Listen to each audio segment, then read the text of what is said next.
oh my god, this is amazing.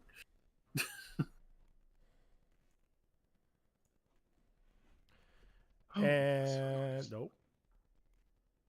You know, you would think with being a multi-billion-dollar company, there wouldn't be a 9-second delay between YouTube going live and the stream kicking off. But here we are. It's a Monday, Tuesday. It's Tuesday. It's Tuesday. It's Tuesday night, and it's another episode of Cheat Code Radio. It's been like 3 weeks because work, stomach flus, and just about everything in between. So 9/11, sickness, the usual.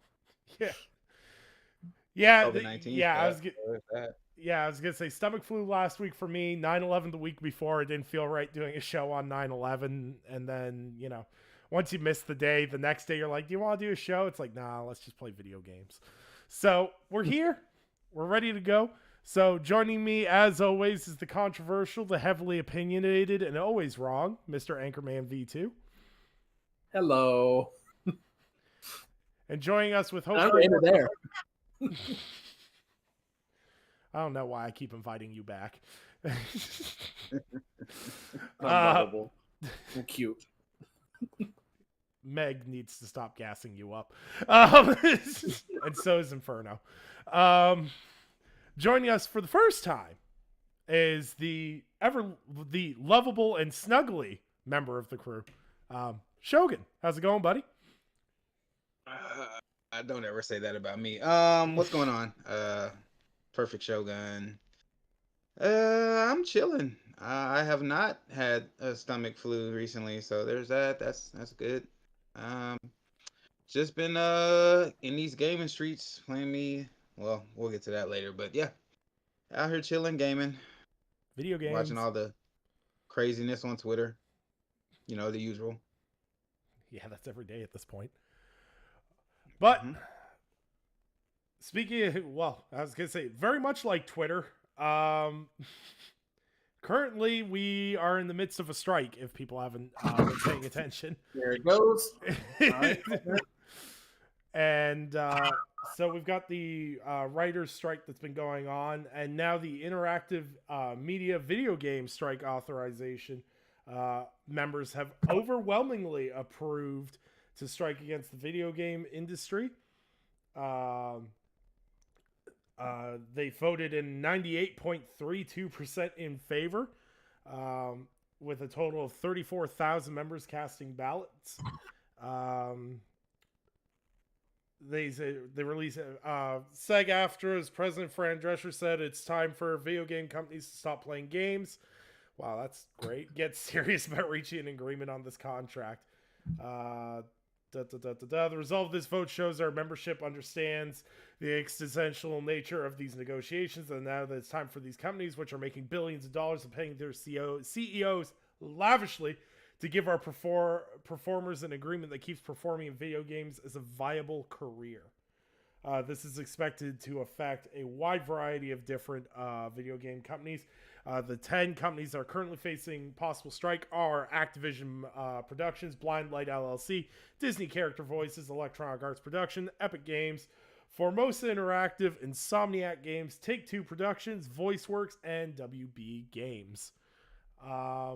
So, all right, who wants to play devil's advocate for unionization? Who wants to argue that it's bad? Ivan? Well, you're in a union, so let's start with that. I'm in a right-to-work state. I'm not in a union. Oh, well. Okay, I make actual good money. I don't need a union. Yeah. So, first to clear up one aspect of that, they are not technically, they haven't officially striked. SAG-AFTRA is basically just saying they have the ability to strike if they want to, so they haven't quite done it. It's more like giving them permission to do it. That's kind of the idea, at least. So, but no, it's always one of those things where I'm like, you know what? On one hand, I'm like, yeah, you guys get paid pretty well. But then on the other hand, I'm like, you know what? screw big corporations, let them strike. So that's just kind of my mentality on it. I don't know what to say about it, honestly. It was like, okay, all right, go ahead. I think honestly, the ones it hurts the most is probably Sony. Because right now the only announced title that's their single player variety where this sort of thing would actually really, really matter to them is Wolverine, and I guarantee they haven't done any work for that yet. So What are you talking about? wouldn't be It's not, they're great. releasing it next year.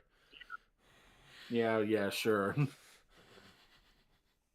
I highly doubt that. So we'll see, but I don't know.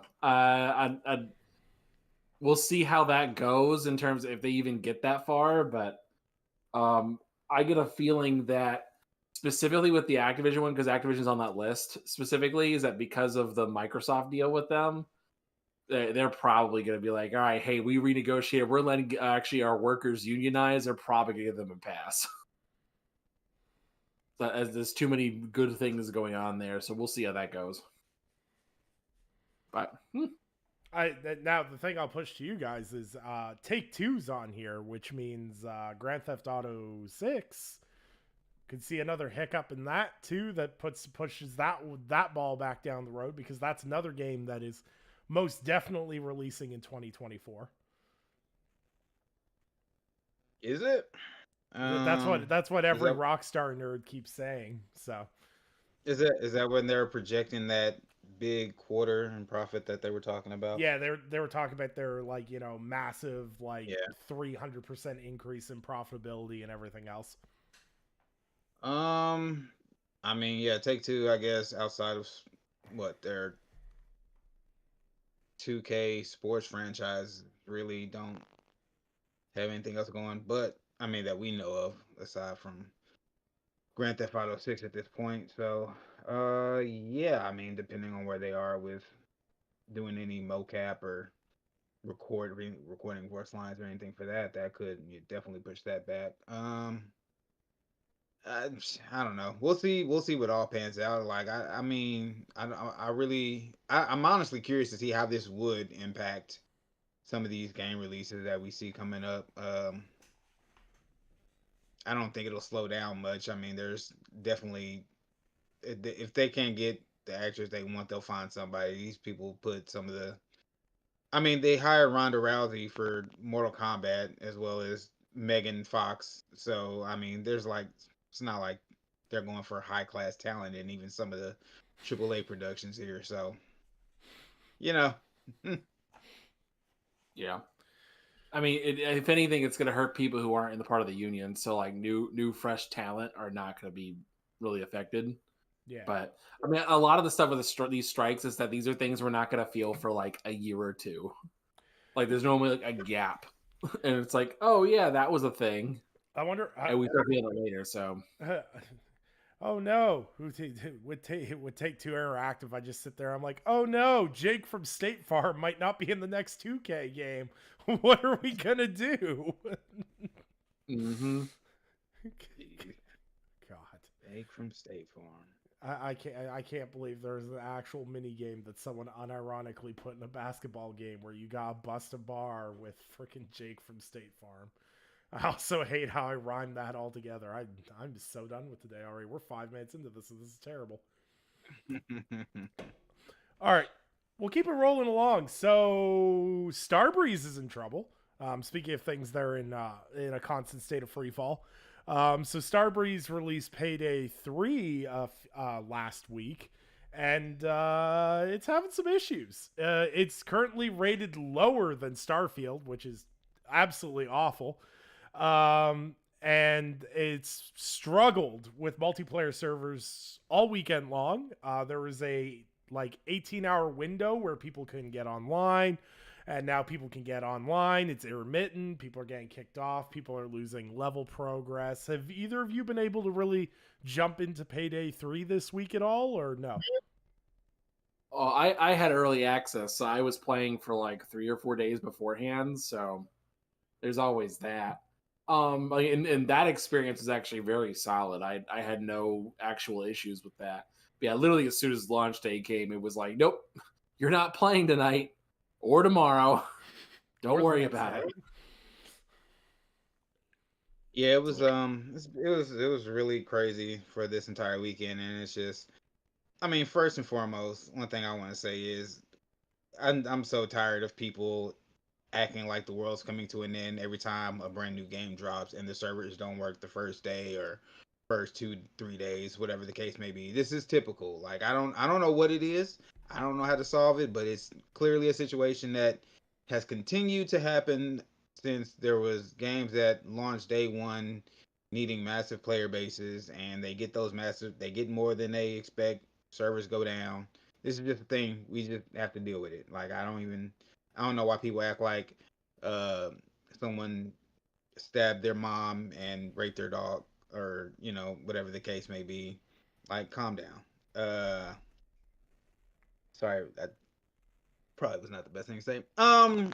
Nonetheless, uh, but yeah, no. As far as the actual game goes, I got to play a few rounds, but there's also issues with like connecting with friends, not seeing people on the list of people to connect with. At first, it was like showing me only people who were offline. It wasn't even showing me people online. There was issues like that, and then you just get into games with randos. That's just never fun. So, um, yeah, it's and then the glitchiness. I got a video clip of a shielded cop walking just straight backing up through a wall to get away from me. So that those kind of things happen. It's a solid game, 10 out of 10. Yeah, I don't know. It's one of those things where it's like, yeah, it's expecting a heavily multiplayer focused game to work day one, let alone the fact that you put it on Game Pass where they have never had this much support before to go and sign up. And then as soon as you get on, you're required to create a brand new account with Nebula in order for crossplay to work or just any kind of play.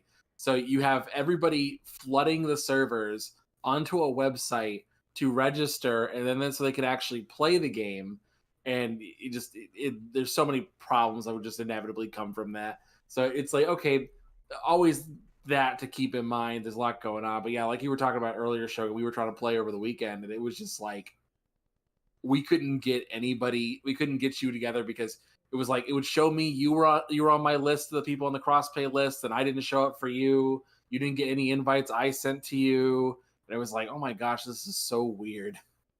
Yeah, But and yeah, I mean, just kind of based off some other things, I'm also kind of wondering if it's maybe something to do with the preview program, because I know that's caused hiccups with matchmaking and connecting with friends in multiplayer on other games before. So who knows? And then even right now, they're planning to take the servers offline a couple times this week. I think today and Friday it was, or today and yeah, it was like Thursday. 8 to 11. Yeah, Yeah, so they're working on it, but hey, it's this is not the launch that they needed for this game.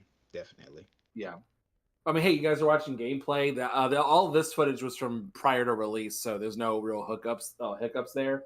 So this is just the first 3 missions. I didn't get any further than that for you guys, just so you're not going to get surprised or anything. But yeah, I mean, other than that, I like it. It's a lot of changes. Like to me, it's the definitive Payday experience, so it's enjoyable. It's like I said, just getting into the match is the problem. So Well, and I think too is like my biggest thing is like I understand people's frustrations with server issues. Like I'm reviewing the game and I haven't even gotten to play it outside of tutorials yet.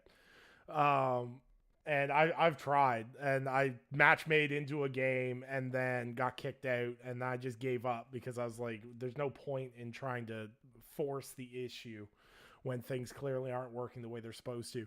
But from what I played the tutorial, it's really good. Like the thing is like yes, the server issues are frustrating, but they will get those figured out. If the game itself sucked, it's not worth waiting for the server issues to get fixed. But like from what I've played of the tutorial, I can't wait till the game's fixed because it feels like it's a lot of fun. So obviously, once you get into levels and see how those shape up and all the new enemies and all the yada yada yada, once you get hands on with that, you'll have a different impression, obviously. But like, I'm just glad the game doesn't suck itself and be plagued with server issues. I guess that would be um, the alternative, so to speak. But truly, too, as someone who thoroughly enjoyed Payday 2, I knew this couldn't launch without a hitch. There was no way this was going to happen. Like Payday 2, like Anchor, I remember you and me were like just beginning to play games all the time when Payday 2 came to console. And I remember us forcing through numerous issues for weeks with that game at launch. So Yeah. But let's face it, Payday 2 was by the time it was all said and done was a definitive co-op experience, though. So this is exciting. I'm curious to see how this goes for them. So we'll see how it looks long term. But yeah, no, I definitely think it's worth a play. yeah, I mean, Maybe not worth a buy on PlayStation or PC just yet. Like, give it a month. It'll be okay about a month. It should be fine by then. So yeah, absolutely. I would definitely avoid buying this until they get it sorted out. With how many games there are out right now, I can't really tell someone, yeah, you should go buy Payday 3 and wait for it to be good. Like, go play something else and come back to this. Once they get it all sorted out. I definitely don't think it's wild.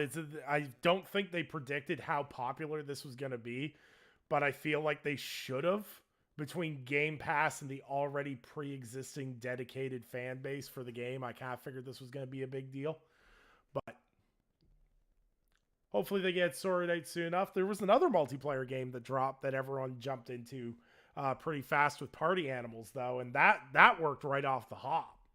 And that's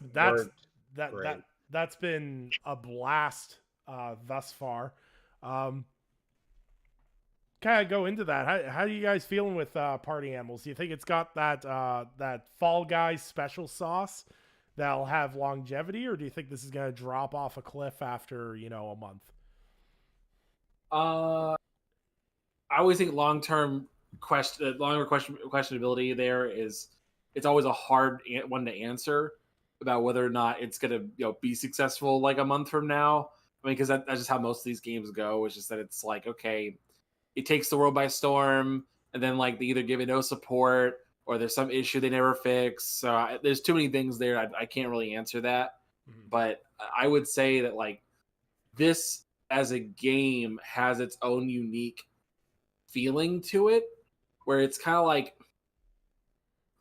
Fall Guys mixed with Gang Beasts, where it's like it's got the Gang Beasts core mechanics, but it's got that Fall Guys like, let me just do one more game. Yeah. Gang Beasts never felt like you just want to do one more game. You're like, this is fun, but like I can put this down. Play 2 matches and that's it. Yeah. Yeah, I never really even got to experience Gang Beasts because I tried playing and there was mass like connection issues going on with that. So that was never have to. Fall Guys I did play quite a bit more of, and it was good. And yeah, like more to what Anchor said, it's going to depend on the support for the game. I will say one good thing to note is that they're already on top of that. Like, game dropped, and a couple of days later they were like, cool, we're going to put Ori in the game. Like, so that was just an announcement out of nowhere, no one was expecting. But to that point, the monetization of that is not well, in my opinion. And I mean, it's pretty much right along in line with every other game where it's like basically $20 for a skin. I just still think they got to come down on those. That's just like in the way you can get the Ori skin through the in-game currency of cookies, but the way you get cookies is by completing challenges, and there's only so many challenges weekly. I don't even know if it has daily challenges. I haven't seen any. And yeah, I don't even know if you could earn enough cookies to get it this week. I don't even know if it's in the store for just this week. You know, the whole FOMO thing. So if it's not, then you're gonna have to spend some money on it. And if you're gonna buy it outright, we're talking about a little bit more than $20 for just Ori. And then there's Naboo, which was basically his surrogate father, mother, its surrogate father, mother, whatever the case. They, you know, the character that raised it. And that's another probably $15. So if you wanted both of them, you're looking at spending 30-40 bucks because of the way that you have to buy the cash that you would transfer over the cookies. So there's a whole it's muddled, and I really don't like that because you can't really just go in and be like, "Hey, well, how many fake cash bucks can I buy to get this thing?" No, you have to do the math to translate to see how many cookies that's going to be before you even do it. So I think, yeah, having all of these multiple currencies, just that's just sign of convoluted store system that we just need to get rid of in video games. Like, if you're gonna have a store, but just make it straight out. Like, if I'm playing Destiny, I buy silver. I know how much silver I need to buy to get the thing that I want, or whatever the case may be. Mhm. So having The this funny whole part about all that is that the system is a loot box system, really, but they do not talk to you about that at all. There's no hints, no clues, no anything. You have to go kind of searching for it with like the surprise eggs and that sort of stuff. So it's like, okay, that's a little weird, but it's there. It's definitely there. Yeah. No, and I agree with Shogun too. One of the things that's been bugging me is the like microtransaction prices on some of these games that have been coming out. Like, fully understand like Fortnite and Call of Duty having $20 skin packs, especially when you're talking like big time licensed skins, where you're talking like movie franchises, anime franchises, etc., for them. But like an indie game having a $20 skin for, another indie game is kind of like, okay, cool, good for you, I guess. Like I'm yeah, not even like, put Choking. another $10 on that, and you can go buy Ori and just play Ori. You know yeah. what I mean? Like, yeah, And that's kind of my thing. I'm not saying indie developers don't deserve microtransactions dollars. I'm just saying be intelligent about what the value is that you're getting. Like Party Animals is like $26.99 and you're selling a skin for 20. So like you're selling skins, they're almost worth more than your game. So you gotta kind of have to put that into consideration, I guess. I know there's gonna be some smart ass in the comment section going, "Well, you buy skins on free to play games." Shut up. Speaking of the store, Shogun, they have the Ronin Hachi on there right now. yeah. I know. I saw it when I was on there the other day, and I thought about getting it. I was just like, I'm gonna wait. I'm gonna wait. But yeah, I agree. I agree with you guys. I think long term wise, Party Animals could have like a Fall Guys residual effect if they play it right. Release some cool skins. You gotta keep kicking new game modes and keeping people engaged in order to keep people cycling back in. Because it's not necessarily about always maintaining the same people on there. It's getting people go, ooh, yeah, you know what? I want to hop on for that. Yeah, But they need to they have a pretty good like collection of game modes as it is. It's I think it's maybe like it feels like it's like at least 10 or 12 different ones that they have right now. But they just got to grow that yeah, and just be consistent about it, and I think they'll do pretty damn well. Keep yeah. up the cross promotion, they'll figure it out. Let's see. There's 1, 2, 3, 9, 18. Yeah, there are 20 game modes. Oh crap! Okay. Yeah, so and I like to like also one of my favorite parts is that they also have if you create a custom lobby, they still give you points. Yep. And like in order to actually stop, it's like thank God. It would have been so annoying if they didn't. See, that's what I want with Payday. I don't want matchmake with other people. Give me 3 dumb bots. I guarantee you they're more useful than the 3 people you're going to give me. I beg to differ. I used the bots. They were terrible. They were Awful. terrible, but at least they're not screaming profanity at their girlfriend through a friggin' Connect mic, okay? That's wild. But yeah, no, I think between Party Animals and Payday, it's been a pretty busy co-op week, so to speak. Also, Lies of P and other titles dropping. Of course, residual titles like Starfield and everything else. And now we're heading into October with even more games dropping that you can't keep up with. And there's games getting delayed to February of next year, so there's like 19 games in February now. So it's just compounding more and more and more. But we got to see a bunch of new games. Well, not necessarily new games. We got to see more of a lot of games at Tokyo Game Show this past week. There was a lot of previews and other stuff that came out. I've got a few new games that are on my radar now, especially Dragon's Dogma 2. One of our writers at Lognet covered and did a 1-hour demo on Dragon's Dogma 2, and that game is obscenely on my radar now.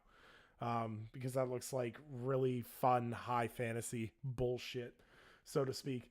But did you guys get a chance to check out some of the Tokyo Game Show stuff? Is there anything you guys are particularly interested in? Not for me personally, but I'm just kind of weird anyway. So, Well, you just basically don't play any of the like Japanese style games, anyways, do you, Ivan? Like, is there any Japanese games? It's not for lack of trying. I'll say that much. No, I think the only one that's actually really attracted my attention was Monster Hunter, specifically World, and I'm like, Rise just didn't grab it. So, but everything else, I'm just kind of like, we'll see. I didn't watch the live stream, but I did catch some highlights posted on Twitter about some of the games coming. Me personally, I'm interested in I'm glad that Octopath Traveler 2 is coming to Xbox, so I can continue that and have all of my achievements from 1 and 2 on Xbox instead of this weird disjointed thing. And it's crazy that they still haven't ported Octopath 1 to PlayStation. So that's just dumb. Like, they got to get that done.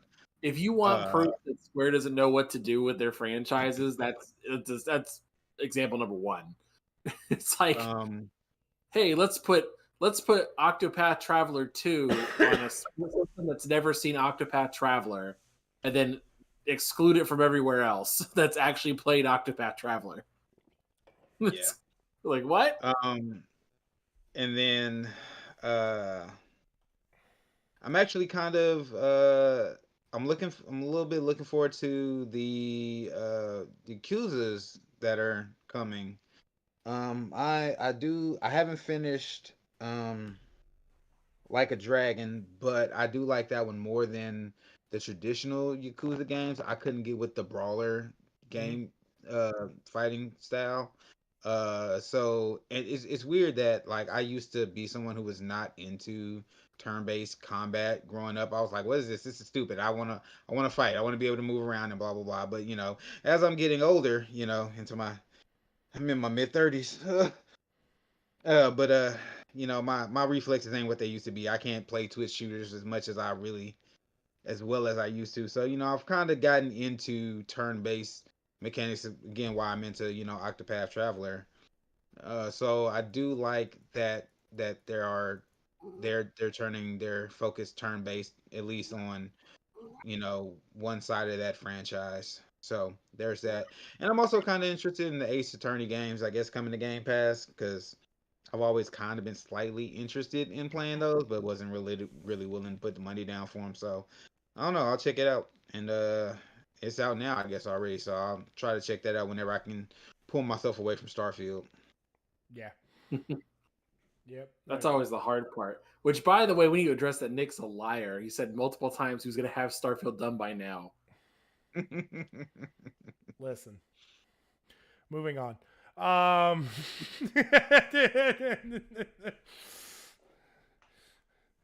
Yeah, no, I know Joe's in the chat, so I don't want to give him encouragement. I installed Octopath Traveler 2 on my ROG Ally, and I was like, it's time to bite the bullet. I'll put it on my handheld PC, and then they were like, oh, there's an Xbox version, so then I uninstalled it. I'm just gonna wait for the Xbox version because I do like the Xbox achievements over the Steam achievements.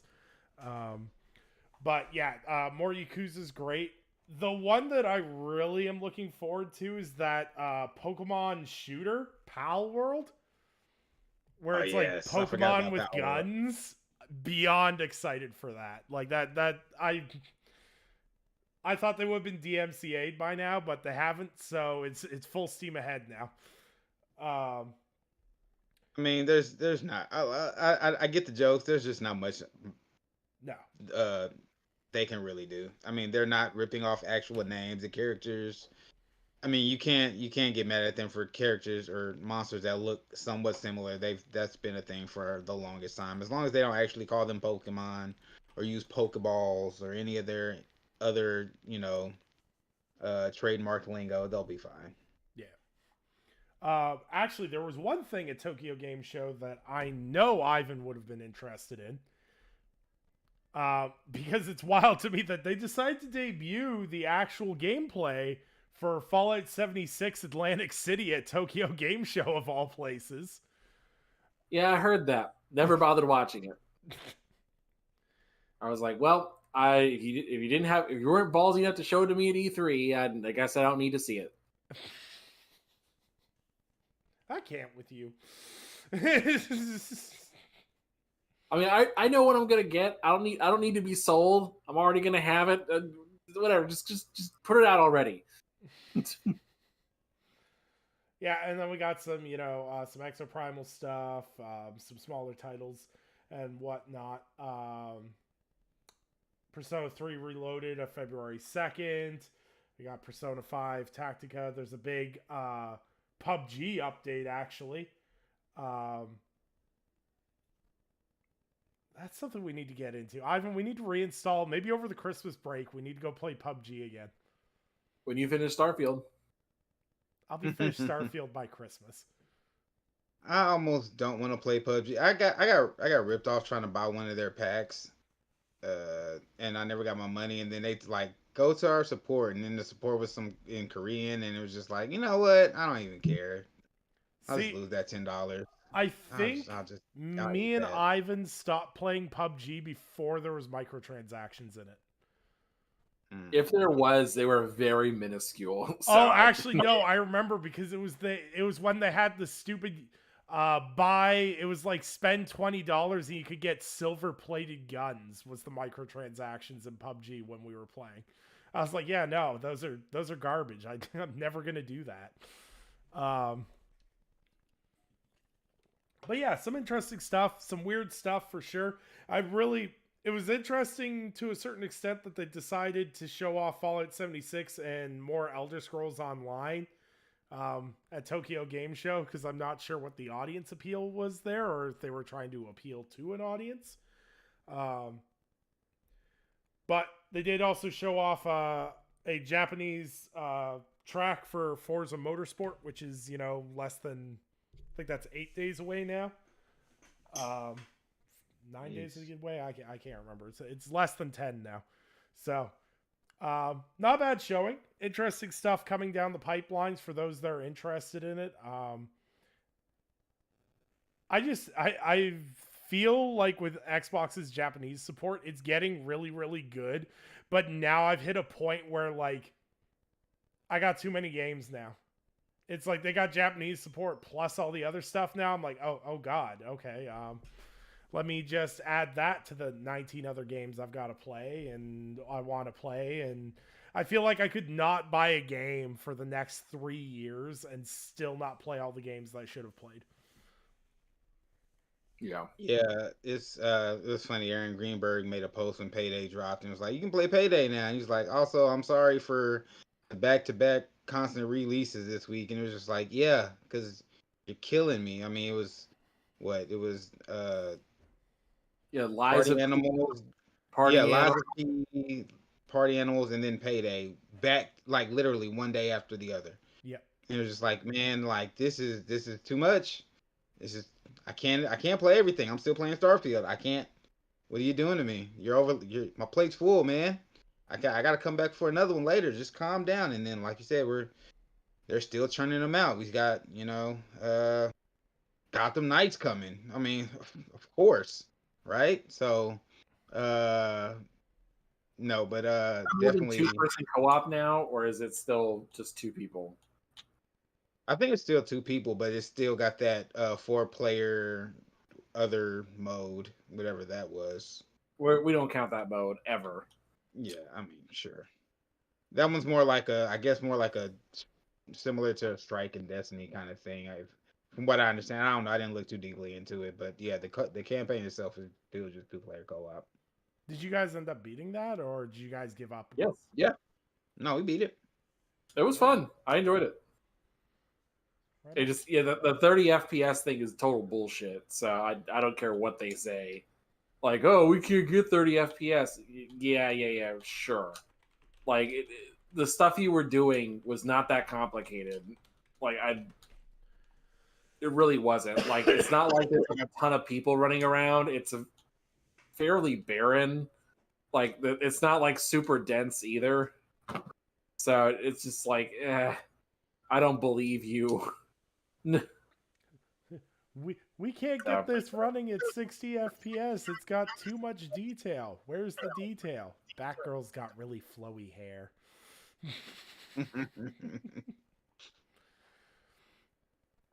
But yeah, no. But yeah, no, like you said, Forza's coming up, so there's that, and who knows what else they got around the corner, man. I just feel it's so incredibly blessed. I have like -5 interest in Forza Motorsport. I'm just so happy that I don't have to try to squeeze that into. I've never Because it's an RPG, Nick.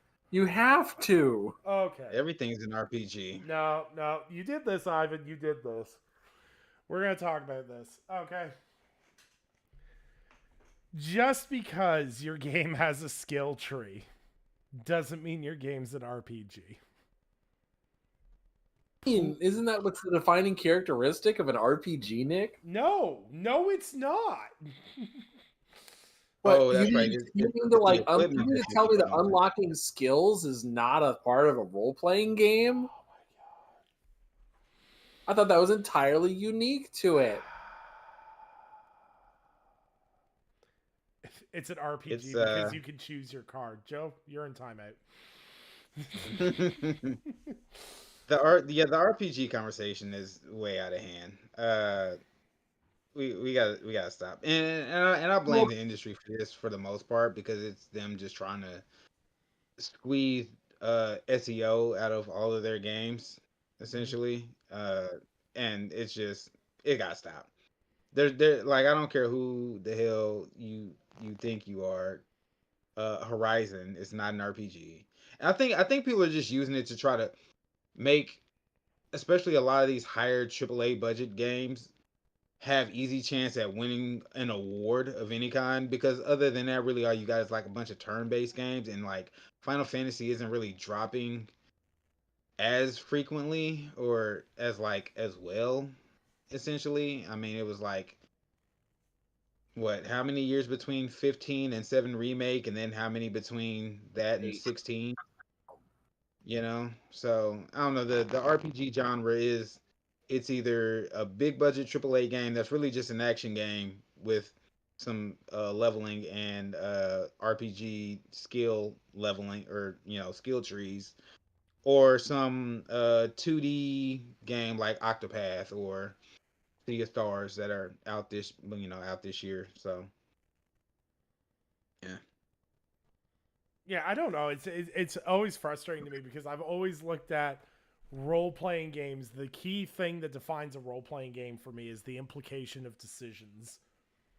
Like that is always how I've always atoned it to. It's not necessarily the skill tree or, necessarily the type of combat or anything else that's very much a characteristic. So you could go RPG light, But like, unless you're making decisions, to me, it's not a role playing game. Like, I have argued, and people can call me ignorant all they want. I do not consider most of the Final Fantasy games to be RPGs because you don't make no decisions. You're playing a linear story with side quests. Like, yeah, people are gonna get mad about that, but but the thing is I agree. It's like we've got so many Western games that have kind of blurred the lines of what an RPG is. Like, I've seen people try to make good arguments for Horizon, and no, we're not having that conversation. And then you got other things like, all right, does having multiple endings mean that you're an RPG now? Like, is BioShock 1 an RPG?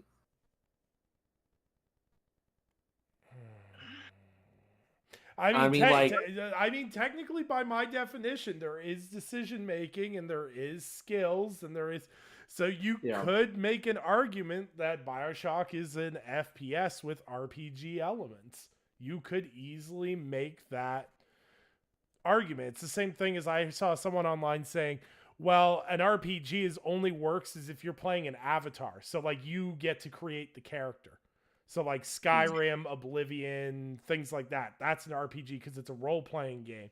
But then someone counter-argued, well, aren't you playing a role when you make decisions as someone else? So like when you play Geralt in The Witcher, aren't you making decisions through Geralt? So aren't you role-playing Geralt technically? Like, you can argue this to the nines, but I'm just saying, like, if you try to argue to me that Spider-Man is an RPG, I'm going to punch you in the nuts. Mm-hmm. Spider-Man is an open world RPG. It's I kind of settled on is skills versus abilities, where having an ability is like Horizon, where it's like, oh yeah, I unlocked, or like Horizon or Tomb Raider or whatever game it is, where it's like, hey, there's skill trees involved, and I can choose different abilities to help me in combat or whatever else. But almost all of those are associated with combat specifically. But I would call those more ability focused versus skills. And so skills are more things like, hey, I unlocked this perk a while ago, or I leveled myself up to this level, where now I've been given branching choices in how I complete this game. And whether or not that be like, oh, one or two major endings, or like having abilities to choose and alter the course of a side quest. Yeah. Other than it's a side quest being like, all right, there's a predetermined end to this. There's no other way this can go. Yeah. So that's how I've been describing it, at least. Yeah, and for me too, like, I think the principal amount of an RPG is affecting the world around you. A lot of these action games with RPG elements, you can make even if there's decision making, you can make whatever decision you want, and it likely won't impact the world around you. But great RPGs, you do impact the world around you. And I think that I do think that's a big difference maker, so to speak. And like, I think the amount of freedom you gain gives you credibility to an RPG. Like, I think like things like Persona, where you can build specific relationships with specific characters or completely avoid other characters and skip complete story beats. That's an RPG to me because it's got choices that you can make and they all have very different outcomes. That's very different than having one principal decision that segues you to two different endings. Yeah. So like with BioShock, you have one major focal point decision to make that gives you two separate endings, essentially. There's 3 endings for BioShock? I've only ever gotten 2. 3 endings for BioShock 1. All right, spoiler alert if you haven't played BioShock, so I'll give you guys a heads up. So like tune out for like 20 seconds. Let me mute you. All right, go ahead. All right, can you hear me? How do I mute you? I can hear you. I don't know how to mute you right now. All right, well, take out the headset. All right, whatever. I'll wave you when we're ready. All right, so BioShock, like the first ending is the bad ending, where you are, oh yeah, I'm gonna go take over the planet and go off and do whatever. Right. As you're aware, Nick, that's one of the endings. Mhm. There's another one where it's like, oops, this guy just happened to let loose the horrors of Rapture, and they say it in a very like different kind of tone, like, oh, like he didn't mean to do it, but it's the same cinematic visual that you see. Okay. And then there's the good ending where like you saved all the little sisters and you become surrogate daddy. Right. Okay. All right, you can come back, Shogun. And that's when the giant bunny comes in. Funny. All Okay. right. But yeah, no, and I think that's the thing. I think I think there's a lot of arguments around RPGs right now, and I think the part that annoys me the most is watching people that don't play RPGs argue about RPGs. Like Reforged Gaming. We don't talk about him. There's only one bearded man with a bad haircut and a nice beard that has an opinion around here, and that's me. I was gonna say a Reaper, but okay. No, his stash is whack. Nah, November, his stash is on point. I gotta give him props for that. Yeah, I can't grow a mustache. I can grow a mustache, but there's there's two types of people that grow mustaches. You either look like a football star with the like porn star stash, or you look like Farva from Super Troopers. There's no in between. Now you got to go with a long extended mustache. You definitely go porn star. I could definitely see it. I would never get laid again. But yeah, no, there's arguments around this, and there's a lot of console war motivation behind the RPG argument right now. And it's annoying, and those people are stupid, and I get tired. I get so tired every day. It's the same thing that me and Ivan talked about when Baldur's Gate 3 came out. All these people are like, ho, ho, ho, I can't wait to play this cinematic masterpiece. I'm like, okay, have fun. Which, by the way, I got to give props for that, because there's even to this day, there's only one PlayStation dude who I've actually seen play the shit out of that game. And I got to give props to Nick Marseille, because he actually plays that game. He's playing with his wife. Like, it's like he's enjoying the shit out of that game. Yeah. So I will give him props. So good for him. Yeah, well, I've always said Nick Marseille has great taste in games, just terrible gaming opinions. But yeah, play games, enjoy games. Stop arguing about whether a game's an RPG or not. It doesn't make any argument better or worse or anything else. And you're not more hardcore because you beat more RPGs than other people, because I probably beat more RPGs than you, so shush. Unless it's Starfield, I still don't beat that, but whatever. Yeah. I was going to say, wait a minute. That's the thing, Nick. Apparently, I beat games better than you, though. Wow. Yeah, well, don't matter, because no. No.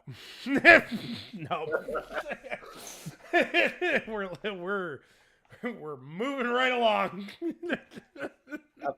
I think I know where that was going, and I'm so glad we moved on.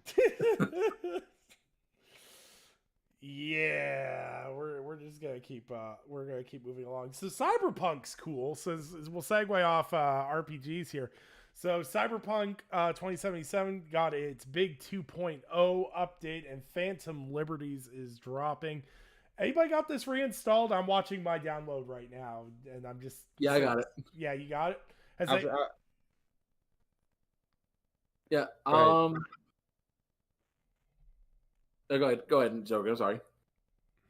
I don't really have much. Also, I'll be quick about it. Yeah, I reinstalled it, and I already had a character that I had started after my first playthrough. So I was still at the point of not even doing the first job with Jackie in that one. So I was still fairly early in that. Matter of fact, when I got on, it was me going to see the Ripper doc. So it was cool. I got to see a kind of a glimpse of how the new skill or the new allocation for your cyberware works out. I got to see like it shows you on the left side, what your threshold is, and that bar kind of can go up, and then it shows you how much you have allocated underneath that. So I got to see how that plays out. Outside of that, I haven't seen really much else of the game. I played it for probably about 5 minutes, and then I went back to Starfield. So yeah, so it's fine. As far as I can tell, I have it installed, and I'll get to it at some point. But I haven't even bought Phantom Liberty yet because I'm just gonna wait until there's a time where I actually have the time to play that. There's just so much on the plate. Yep. What about you, Ivan? So I've played and beaten Cyberpunk twice. So I had a character who I just been kind of going through and just doing it all over again. And so I'm like halfway through the game on this one. So I was like, let me pop in here and just see what the skills are necessarily. It's really not that much different, which is weird to say. The main difference here is that it's aesthetically different. The breakdown of it is like, okay, I understand this. And a lot of it, and like it has been a little while, so I may not remember like all the perks and stuff, but it's not like your levels in which you have done stuff are not.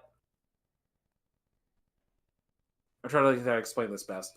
So I might end up doing a little stream for you guys, so we have some footage for the future of what this looks like. But everything's kind of in tiers. So you have your skill points that you put into your regular stuff like reflexes, technical ability, intelligence, cool, whatever.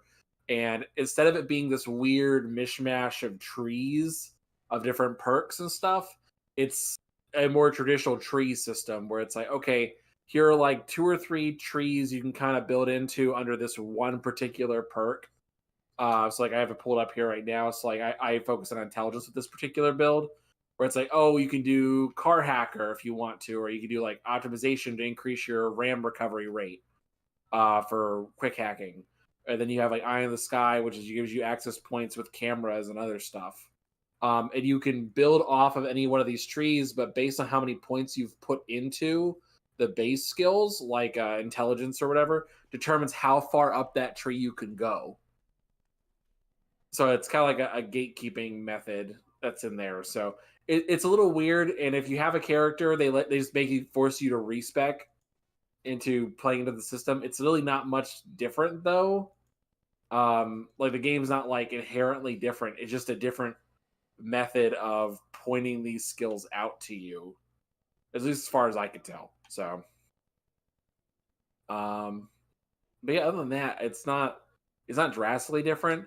I haven't really played around too much with like getting the police involved or anything, but it's hopefully it's a lot better. So we'll see. So Yeah, I haven't had a chance yet. I told myself like I'm reinstalling it right now, but I'm not touching it until I actually beat Starfield. I told myself I'm waiting. Just I need to finish one RPG at a time and keep it moving. It's funny because I'm using Lies of P as like a background RPG to play. So when I get frustrated with one of the ones I'm main playing, I go play a Soulsborne to relax. I don't know what's wrong with me, but what is wrong with you? Speaking of Soulsborne, congrats to Sekiro hitting 20 million or 10 million. Man. 10 million units sold for that game. That's crazy. I'm one of those people and I haven't played it, so I bought the collector's edition of that game, beat 2 bosses, and went, nah.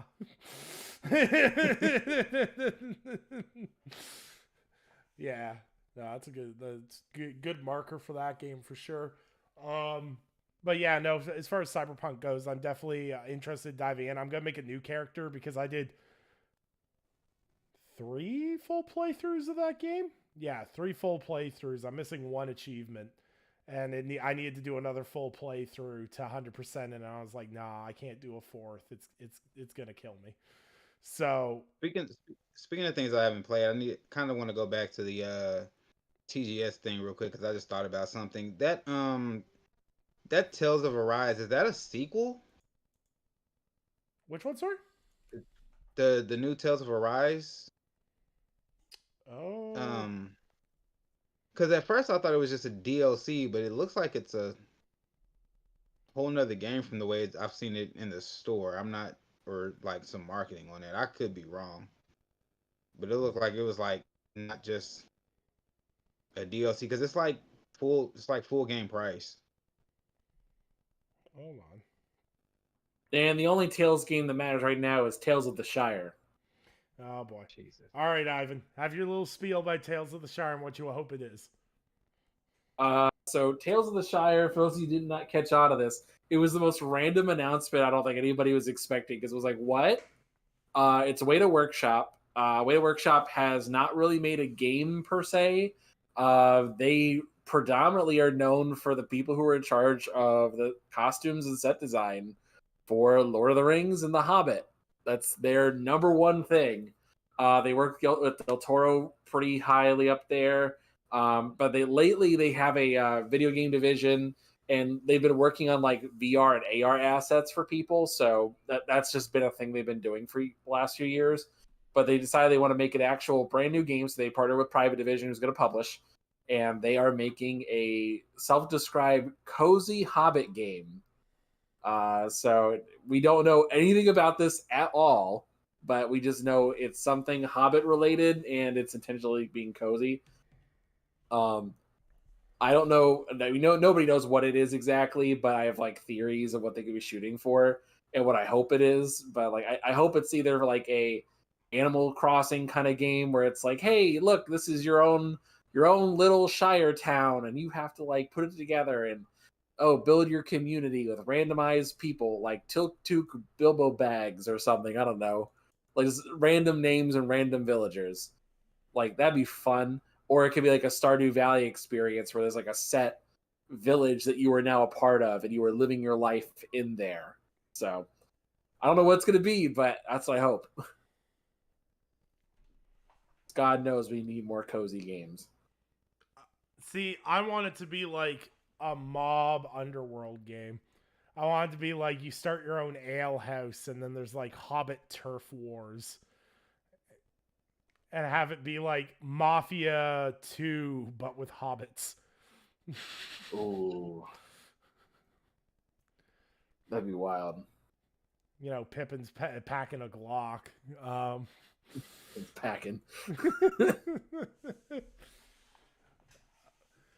And to answer Shogun's earlier question, from what I'm reading here, Tales of Arise Beyond the Dawn is neither a DLC nor a new game. It is an expansion. Okay. And it's $30. And Okay. it's available I on. saw like maybe a $60 edition of it then or something. I don't. But yeah. Okay. But I think that's about it. Unless you guys want to yell about anything else. Let's see. Anything else that was of interest necessarily? Nothing comes to mind. Now I can't think of anything else. Play Starfield. Yeah. Play and beat Starfield. 9 out of 10. 7 out of 10 IGN. Mm-hmm. 7 out of 10. Yeah, the just to touch on that real quickly, the whole it being practically review bombed on Steam for whatever reason, either just people hating on it because it's a Bethesda game, or people who are legitimately upset because of their partnership with AMD and how it's not necessarily well optimized on other GPUs. It's crazy, but the fact that the game is currently has a lower rating on Steam than Fallout 76 is just not even real. That's not even a real thing. That makes literally no sense. That's like, I don't know. That's just there's Now, no world in which 76. Are they judging it based on current 76 or launch 76? Those are two different things. I mean, I guess where it is now, but even I don't even think it would be rated where it is. Shouldn't even be rated where it is now. That's the whole issue with people dropping ratings on games because of early instability type issues or whatever. It's just like those people never go back and update it later, so now you've just tanked the reviews of that game for the foreseeable future. So who knows? But even still, Starfield is not a worse game than 76 when it launched or now. That's not even possible. Yeah.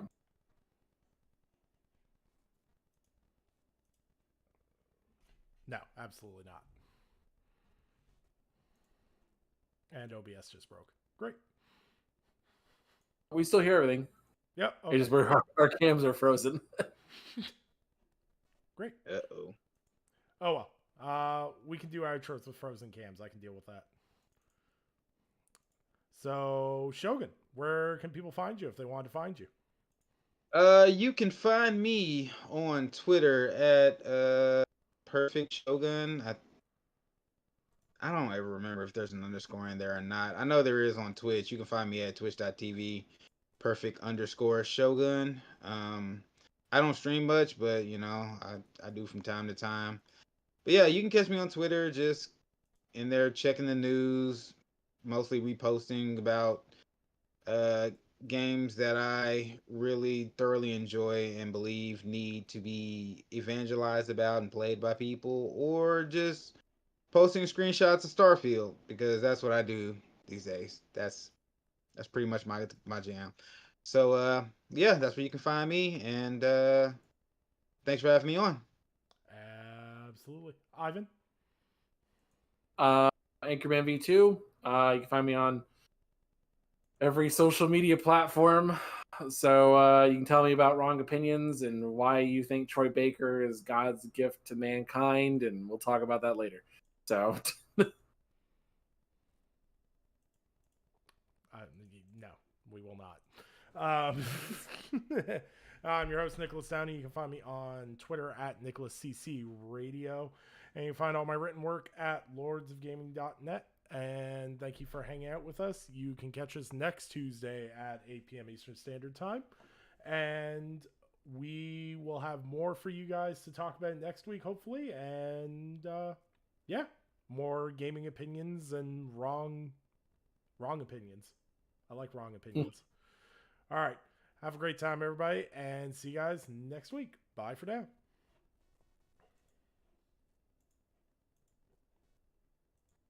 Oh, they can't see us anyway.